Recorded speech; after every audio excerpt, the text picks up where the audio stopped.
बातमी सोलापुरातून। सोलापुरामध्ये भलताच प्रकार घडलेला आहे। वासनांध माणसाचा 11 वर्षीय मुलावर अत्याचार करण्यात आलेला आहे।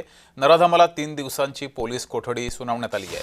प्रत्यक्षदर्शी महिलेनं आरडाओरड केल्यानं बालकाची सुटका झाली आहे। तर वासनांध माणसाने एका 11 वर्षीय मुलावर अत्याचार केला। अधिक माहिती घेऊया, आपले प्रतिनिधी रवी ढोबळे आपल्या सोबत जोडलेले आहेत। रवी, निश्चित जगदीश, पुणे जिल्ह्यातील अत्याचार प्रकरणावरून राज्यभरात तीव्र संताप व्यक्त असताना सोलापुरात एक माणुसकीला काळिमा फासणारी घटना जी आहे ती घडलेली आहे।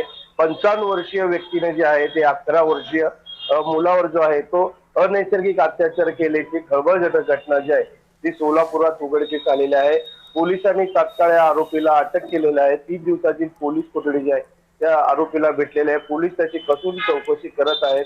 या प्रकरणी काय आणखी बाहेर येतं त्याकडे आपलं लक्ष असणार आहे। जगदीश, ठीक आहे रवी, तुम्ही अशाच जोडलेले रहा।